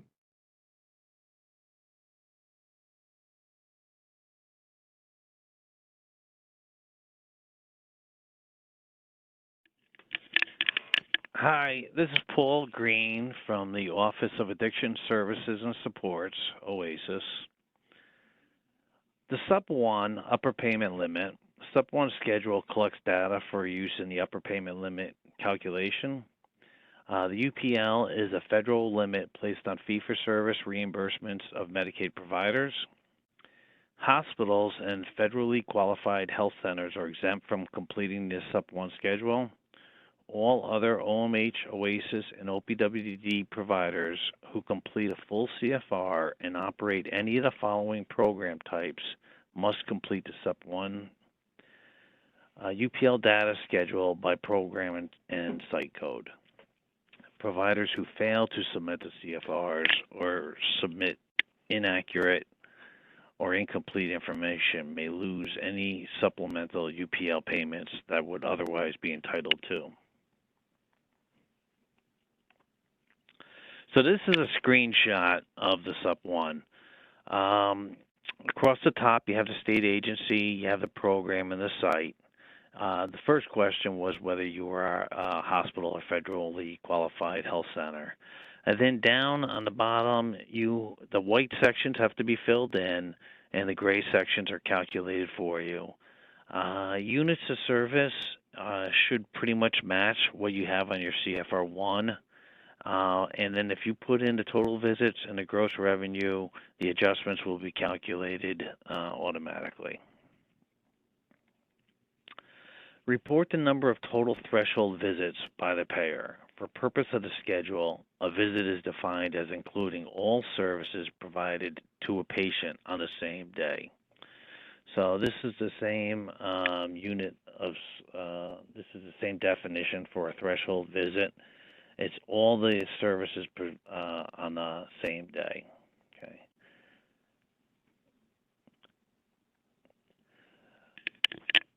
For OASIS opioid treatment programs billed under APGs, they are claimed weekly. Although that weekly claim includes many initial visits. So we don't go by the weekly claim, we go by the individual visits. And then in the following paragraph, the only thing that would be different would be Medicaid weekly bundles, and the bundle is handled different. So that instead of having the individual visits, it would be the weekly claim. Note, telepractice, telepsychiatry, and telehealth services are counted as threshold visits. Okay. The remainder of the presentation is directed towards agencies that submit a claiming document, DMH2 and DMH3. If your agency does not, then you may leave at this time. Agencies that file a claiming document include those receiving state aid or local aid in the form of net deficit funding. Agencies that do not file a claiming document include OASIS, OMH, OPWDD providers that do not receive any state aid for any programs, and SED and DOH providers. Okay. If you are unsure whether you are going to be submitting a claim or not, feel free to stay on. It's only another 20 minutes or so, and the presentation is expected to be riveting. Included in the claiming process is budgets. If you haven't done so already, compare your projected expenses and revenues to your approved budget now. If it appears a modification to your approved budget is required, consult your funding New York State agency for guidance.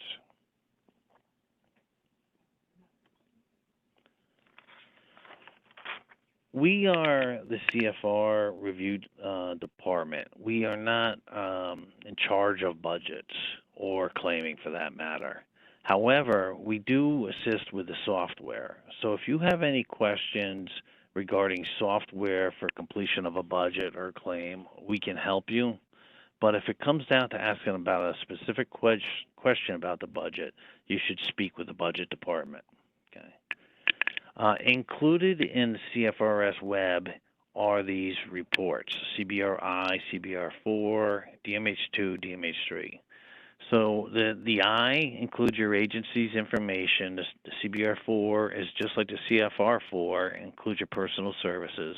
And the DMH2 and the DMH3 are exactly like the CFR, DMH2 and 3. The difference is the budget has been submitted prior to the activity happening, and the claim is the submission after the activity has happened. This is the budget agency admin worksheet. The only thing you have to complete here is row 6 and row 8. Row 8 is your net agency admin, and row 6 is the activities of other operating costs for other programs. If you include those information, ratio value will automatically calculate how much agency admin to apply on this budget for this program. Okay, that is the preferred method. If that doesn't work for you, then the answer is up in the top left corner, override automatic calculations.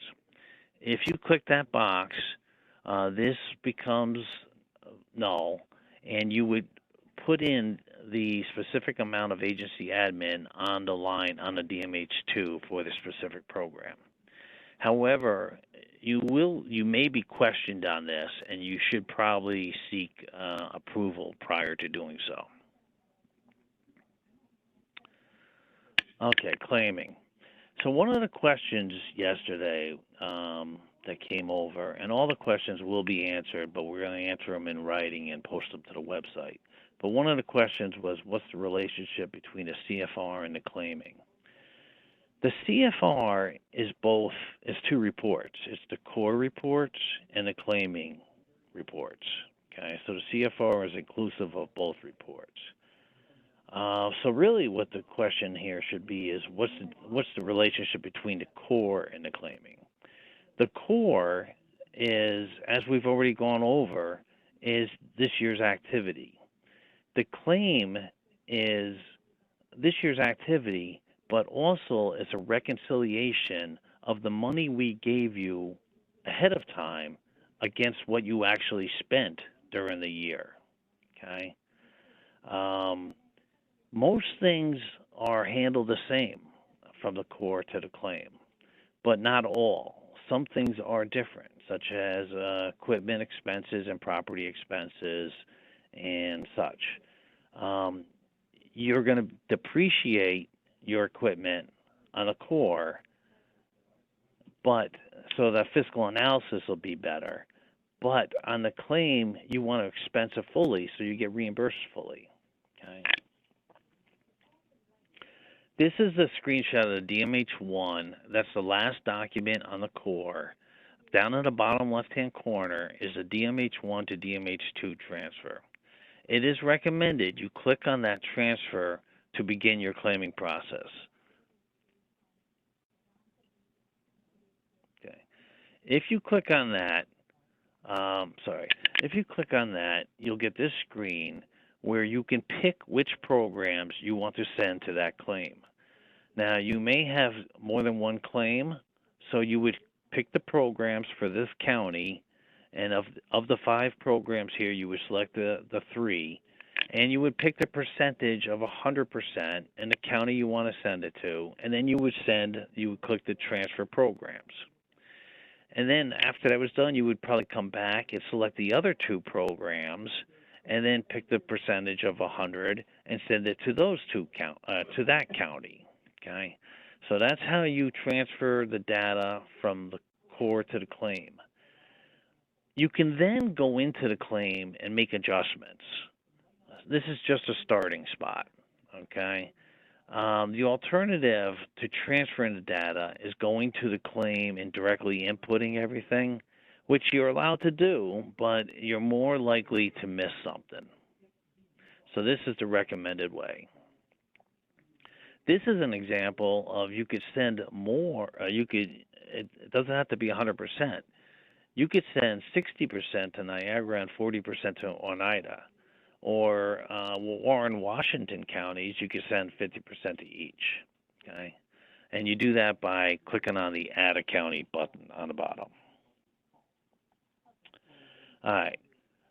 It will tell you that there's already data on the claim for that program. Do you wish to continue? And the answer is yes.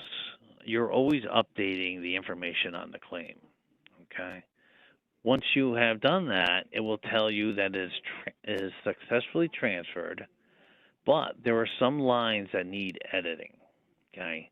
And what that means is any line with a drop-down box, the total has transferred, but the drop-down box detail has not. Okay, and this is a screenshot of that. So 17A is Medicaid fee-for-service. Over to the far right, you see the gold box. So that means there's a drop-down box involved. Well, the total, the 275, transferred over, but the drop-down box needs to be opened, and you have to type in Medicaid fee for service and add that amount. Okay, so if the detail does not add up to the amount on the line, then you will get an error code and it will not allow you to advance. Okay. Up on the top of the screen, you'll see the 5 tabs: expenses, revenues, adjustments to revenues, deficits, and expense. So we're just going to go through each one of them individually. Expenses, under the expense tab, you have your state agency, your county, and your program. First thing you got to do is select your contract type. Is it a direct contract, which means the state sent the money directly to you, or is it a local contract where the state sent the money to the LGU and the LGU then turned around and gave it to you? Okay. First thing to figure that out. Second thing is row 1 where it says accounting method. You've used accrual on your core, and most likely you're going to use accrual here, okay? And that is why the numbers are going to stay the same from your core to your claim for several of your categories. However, you have the ability to use accrual, modified accrual, or cash basis on this claim, okay? If it's going to differ from what you used last year, you probably have to get somebody's approval to do it, somebody from the claiming department. Okay, but if you were going to select cash basis, then I would expect the numbers to change. But if you're selecting accrual, I would expect the numbers to stay the same. And then row 2 is state contract number. We'll go over it in a little bit further, but this is where you put in your contract number. Row 3 and 4 are gray, so they've already been filled in for you. Personal services, vacation leave accruals, okay, fringe benefits other than personal services. So the white lines, again, those are enterable. And in this case, they transferred over, and we expect them probably to stay the same. As well as for line 11, agency admin, we would expect that to stay the same. But you'll see on line 6, vacation leave accrual, OASIS does not reimburse for vacation leave accrual, so when that transferred over, that became 0. Okay. And 9 and 10 have a drop-down box. In that drop-down box, as we've already discussed, you could go into it, you can take the amount that was transferred over, you can subtract the depreciation and add the $30,000 piece of equipment that you purchased, and then the total on line 9 will be the calculated amount. Okay. Next is revenue. Revenue, again, we mentioned 17A, Medicaid fee-for-service. Because there's a drop-down box, you'll have to go down into it, dive down into it, and make the entry in order to pass that validation. But on these other lines, you could put in your participant fees, your Medicaid managed care, other third parties, and such. Line 28 is important here. This is your net deficit funding, state and local LGU funding only, okay? So this is the reason you're completing a claim, but you'd be surprised how many CFRs come in without any entry here. So keep this in mind. You have to input your state aid on line 28. Gap adjustments to revenue, okay.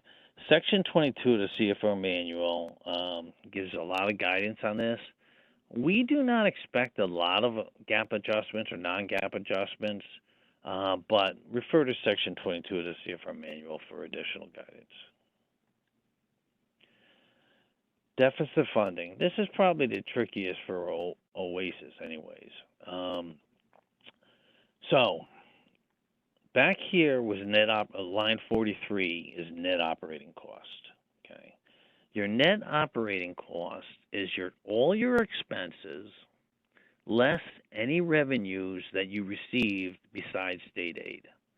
So we ask you to go out and collect as much Medicaid, Medicare, other third party, gifts, charity, car washes, any revenue you can, and you subtract that from your total expenses, and the remainder is your net operating cost, line 43, and that's the amount of state aid that you're asking for, okay?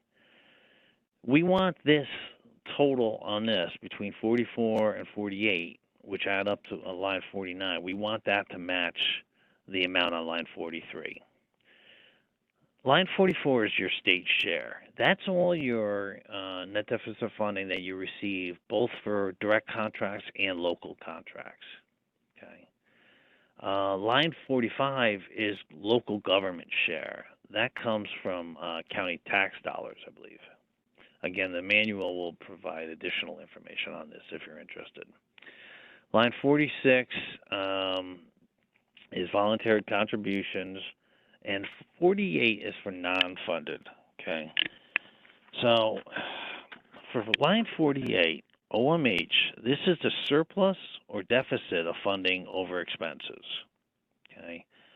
For OPWDD, indicate the amount of all other funding used to support the net operating costs which do not fall into lines 44 through 47, okay? Again, your goal is line 49 must equal line 43. If it does not, you are not going to be able to advance, okay? Now, OASIS handles it two different ways. We do not, for a direct claim, a direct contract, we do not want anything on line 48 as non-funded. It can only hurt you. So in that case, I would suggest for line 44, just put the amount that's on 43, and the claims department will reconcile the account properly. So again, for direct contracts, do not use line 48. For local contracts, it kind of comes, it's up to the county. So you might want to talk to the county on whether they want you to use line 48 or not, okay? So we'll leave that up to the county. And then finally, the fifth tab over is expense variance. This is a comparison of the DMH1 to the DMH2, and if there is a variance, we need an explanation of why, okay? So for personal services, no change, no explanation necessary. Vacation leave accruals, there is a change, and the explanation is that vacation leave accrual is non-reimbursable for OASIS, okay? You don't have to write in a paragraph. One sentence is fine. Adjustments for equipment purchase, you're just drawing our attention to it so that in review we can figure out why there is a discrepancy, okay? Now, for property, there's a variance of $1,300, but no explanation. So there's a red error code saying that this needs to be completed or you will not be able to advance. Okay. And new this year, I think it was mentioned already, down at the bottom is 2 lines of revenue that are going to be included in the explanation of variance. Okay. Also on the bottom of the DMH2 are 3 gold buttons: change county, define DMH only, and delete. Change county is simply that. If for some reason you selected a wrong county and you want to change it, you could delete the whole DMH2 and start over and input a new county. You could do that. Or you could just click on change county, which it'll show the current county. You select a new county from the drop down. Once you've selected it, update county will be activated, and you click on it and you've just changed all the information. Okay. So it's a nice thing to remember so you don't have to start over again. Define a DMH only program. This is a feature we've had for a long time, and it's not used very often, and I would not expect you to use it very often. However, if a program is reported on the core reports as a specific program, and the claiming department comes to you and says, hey, on the claim, we want that broken into 2 columns of data, okay? The original program plus a new program, another column of data. Well, this is how you're going to do that, okay? It doesn't happen often, and you shouldn't do it unless somebody specifically asked you to do it, unless you get some guidance saying to do it. But what you would do is you would select the program that you want to add, you would enter an index code, you would click on Save Program, and boom, you would now have another column of data on the claim, okay? The only trick here is for every amount that you put into that new column of data, you've got to remember to take that out of the original column of data, because the 2 columns together should equal the total that you're looking for, okay? So you don't want to duplicate. I put this slide in because this is the first year that that I'm familiar with that OASIS is actually requiring this or requesting this. For programs 2050 and 2950, as has been discussed already, we're going to actually require you to click on the Define a DMH only and add a 4084 and put an amount under this 4084 and thereby subtracting it from the 2050, okay? So this is an example of that actually happening. Of course, you're going to have to go down, fill in the contract type, fill in the accounting method, and then fill in the contract number, okay? Finally, if you also have an issue with one of these DMH only sites and you want to edit it or delete it, it is here on the program site definition on a separate tab as DMH only programs, okay? So if you need to make any edits to it, that's where you're going to find it. All right. Finally, if you wish to delete a DMH2, all you have to do is find the DMH2 that you're talking about, the state agency, the county, the program, and then from the bottom of the screen, click on delete. It'll come up with a warning, and you say okay, and it'll be gone, and then you can do it over again if you'd like. Okay. So in summary, a DMH2 is completed on a New York State agency and county-specific basis. Method of accounting must be indicated over each column containing fiscal data, and it could be either full accrual, modified accrual, or cash basis. Direct or local contract must be selected, and a contract number must be entered for each. Note, OMH, if any programs are state aid funded, then all programs operated must be reported on the DMH2 and DMH3. For OASIS, if any programs are state aid funded, then all programs operated must be reported on DMH2 and DMH3. In addition, if no programs are state aid funded, then the completion of the claim is not required. Okay, so if for OASIS, if none of your programs are state aid funded, then you do not need to do a claim. And then finally, for OPWDD, DMH2 and DMH3 schedules are not required for programs funded by Medicaid without additional state aid. Again, you can refer back to the manual. This is all written in the manual if you have any additional questions on it, or speak with one of your state representatives. All right, direct contracts generally start with a C or a T. C004529 or something to that effect. If there is no local contract number, you could enter the first 7 letters of the county name, in which case it'd be New York with no space in between. Agency administration is distributed between New York State agencies using ratio value. If you're going to change agency admin on the claim, you're probably going to be asked about it. So it's best to use ratio value and not make any adjustments. But if you do need to make any adjustments, you should contact the state agency that you're dealing with and see what they will allow you to do.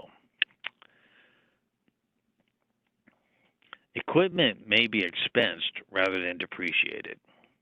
Equipment costing $5,000 or more per unit and having a useful life of 2 or more years must be reported on line 9.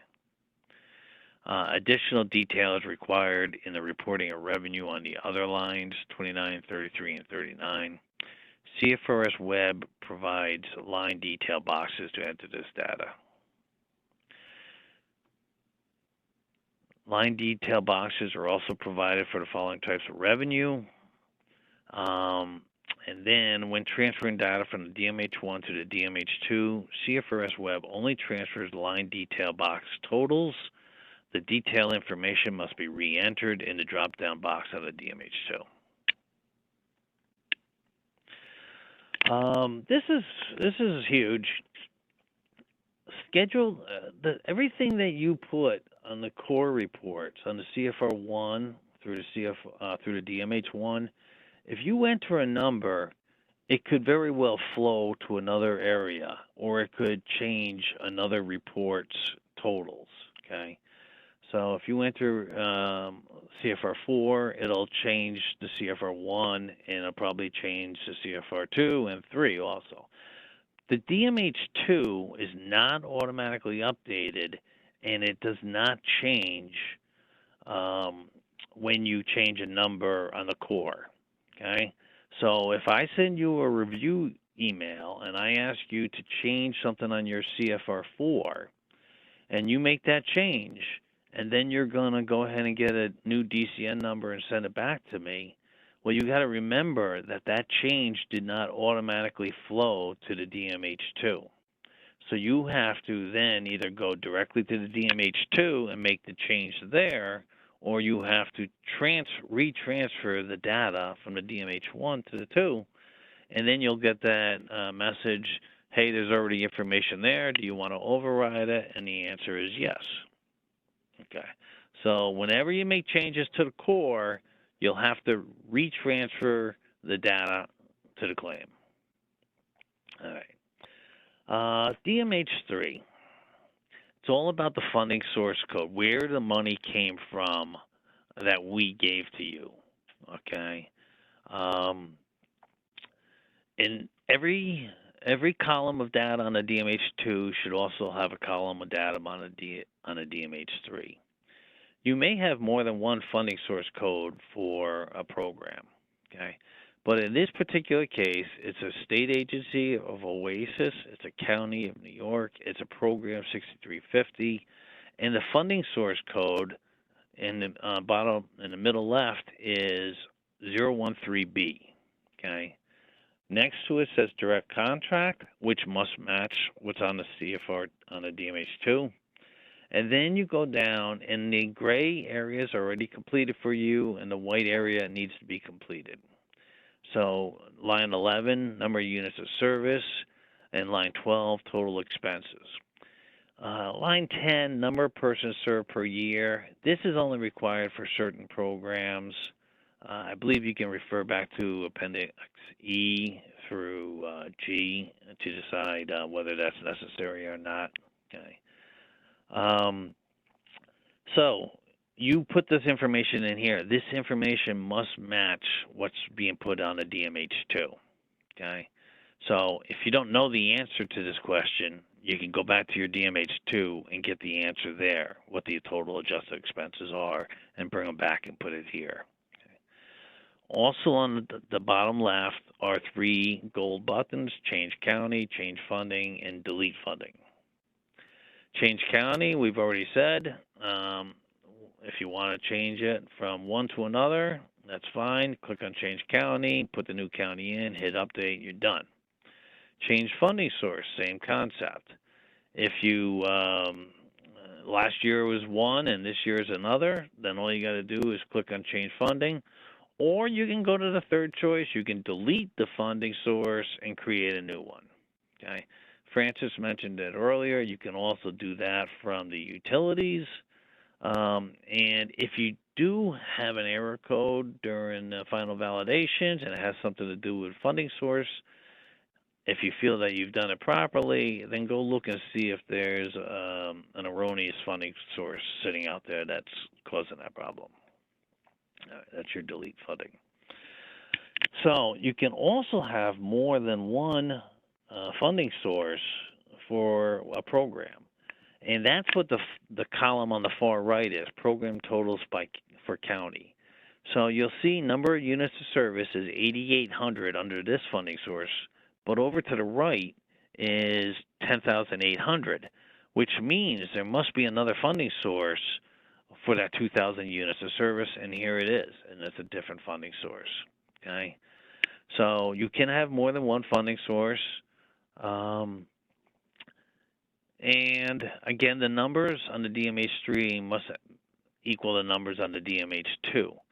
And in this case, there's an error. You must have made a mathematical error because there's a red error code saying that the totals from line 12 must equal DMH2 line 13, and you don't have the right numbers. So basically, it's telling you what the problem is. All you have to do is fix it, okay?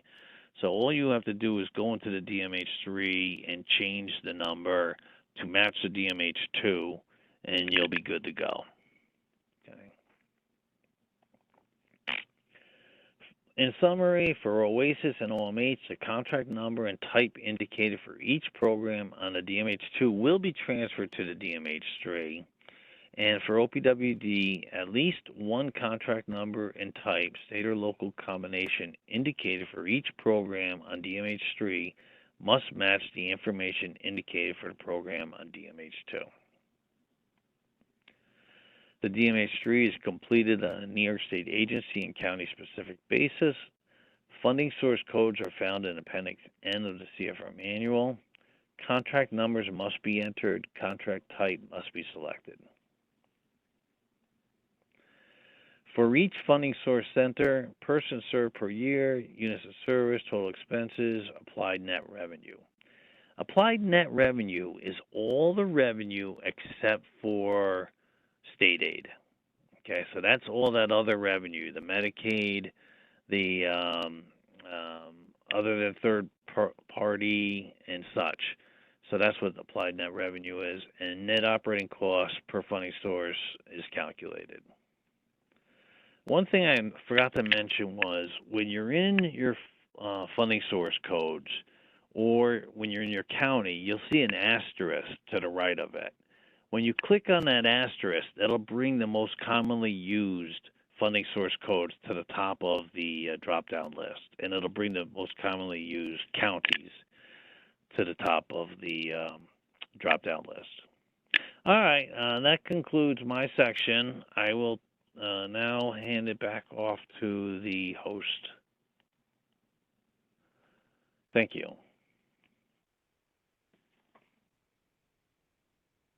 Hello, this is Alpa Amin again. Health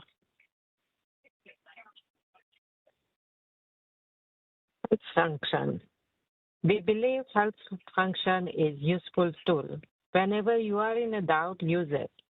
Within the menu function at the bottom, you can find help icon. A PDF file with the help contents will open in separate browser tab. You can also click on the help icon next to the schedule name. A PDF file specific to the schedule will open in separate browser tab. Thank you once again for participating in the CFR training webinar for the fiscal 2024-25 consolidated fiscal report. In case you missed the beginning of the webinar, please take the time to fill out the post survey after you leave the event. It will help us make this training better. This webinar has been recorded and will be posted online shortly. An email will be sent out notifying you of the location. The Q&A will be carefully reviewed and answer will be posted online as soon as possible. This concludes second CFR training session. Thank you.